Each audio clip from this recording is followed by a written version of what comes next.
पश्चिम Asia में तेजी से बिगड़ते हालात और उसके भारत पर पड़ने वाले संभावित प्रभाव को लेकर देश की राजनीति भी गर्मा गई है। इसी मुद्दे को लेकर संसद परिसर में विपक्षी दलों ने जोरदार विरोध प्रदर्शन किया। कांग्रेस, समाजवादी पार्टी और कई अन्य विपक्षी दलों के नेताओं ने सरकार पर गंभीर आरोप लगाते हुए कहा कि केंद्र सरकार इस गंभीर अंतर्राष्ट्रीय संकट पर रोक अपनाने से बच रही है। संसद भवन परिसर के पास हुए इस प्रदर्शन में लोकसभा में नेता प्रतिपक्ष राहुल गांधी, समाजवादी पार्टी के राष्ट्रीय अध्यक्ष अखिलेश यादव समेत कई विपक्षी दलों के सांसद शामिल हुए।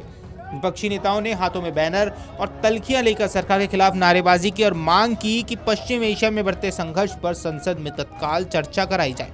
प्रदर्शन के दौरान विपक्षी नेताओं के हाथों में एक बड़ा बैनर भी देखा गया, जिस पर अंग्रेजी में लिखा था, India needs leadership not silence, यानी भारत को नेतृत्व की जरूरत है, चुप्पी की नहीं। इस नारे के जरिए विपक्ष ने प्रधानमंत्री मोदी और उनकी सरकार पर यह आरोप लगाने की कोशिश की कि वे इस गंभीर वैश्विक संकट पर खुलकर अपनी स्थिति स्पष्ट नहीं कर रहे हैं। विपक्षी सांसदों ने प्रदर्शन के दौरान कई नारे भी लगाए। कुछ सांसदों ने अमेरिका के सामने सरेंडर करना बंद करो जैसे नारे लगाए और कहा कि भारत को अपनी स्वतंत्र विदेश नीति के अनुसार फैसला लेना चाहिए। विपक्ष का आरोप है कि मौजूदा संकट के दौरान भारत सरकार ने स्पष्ट और मजबूत कूटनीतिक पहल नहीं की, जबकि ये मुद्दा सीधे तौर पर भारत के आर्थिक और रणनीतिक हितों से जुड़ा हुआ है। दरअसल पश्चिम एशिया में अमेरिका, इजरायल और ईरान के बीच बढ़ते सैन्य टकराव ने पूरी दुनिया की चिंता बढ़ा दी है। भारत के लिए ये क्षेत्र बेहद महत्वपूर्ण है क्योंकि यहाँ से बड़ी मात्रा में कच्चे तेल और ऊर्जा संसाधनों की आपूर्ति होती है। इसके अलावा खाड़ी देशों में लाखों भारतीय नागरिक काम करते हैं, जिनकी सुरक्षा भी भारत के लिए एक अहम मुद्दा है। इन्हीं कारणों से विपक्ष का कहना है कि सरकार को इस संकट पर संसद के भीतर विस्तृत चर्चा करनी चाहिए ताकि सभी दल मिलकर इस मुद्दे पर भारत की स्पष्ट रणनीति तय कर सके। विपक्ष ने मांग की कि संसद में इस विषय पर अल्पकालिक चर्चा कराई जाए, जिससे सरकार अपनी स्थिति स्पष्ट करे और संसद में अपनी राय रख सके। कांग्रेस ने विशेष रूप से इस बात पर नाराजगी जताई कि विदेश मंत्री एस जयशंकर द्वारा संसद में दिए गए बयान के बावजूद इस मुद्दे पर विस्तृत चर्चा की अनुमति नहीं दी गई।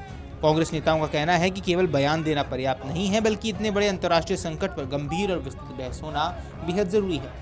कांग्रेस महासचिव जयराम रमेश ने इस मामले पर सरकार की आलोचना करते हुए कहा कि विपक्ष ने राज्यसभा में पश्चिम एशिया संकट पर चर्चा की मांग की थी, लेकिन उसे स्वीकार नहीं किया। उन्होंने कहा कि जब विपक्ष की ये मांग ठुकरा दी गई तो विरोध स्वरूप विपक्षी दलों को सदन से वॉकआउट करना पड़ा। जयराम रमेश ने यह भी कहा कि पश्चिम एशिया में चल रहा संघर्ष केवल एक क्षेत्रीय विवाद नहीं है, बल्कि इसका असर पूरी दुनिया की अर्थव्यवस्था और सुरक्षा पर पड़ सकता है। साथ ही उन्होंने कहा कि भारत जैसे बड़े लोकतंत्र में इस तरह के गंभीर मुद्दों पर संसद में चर्चा होना बेहद आवश्यक है। विपक्षी नेताओं का यहां मानना है कि भारत को इस संकट में सक्रिय कूटनीतिक भूमिका निभानी चाहिए। साथ ही ये भी कहा है कि भारत की ऐतिहासिक रूप से संतुलित और स्वतंत्र विदेश नीति रही है, जिसके तहत वे विभिन्न देशों के साथ संतुलित संबंध बनाए रखता है। ऐसे में सरकार को स्पष्ट रूप से ये बताना चाहिए कि इस मौजूदा संकट में भारत का दृष्टिकोण आखिर क्या है। Video desk अमरउजाला.com।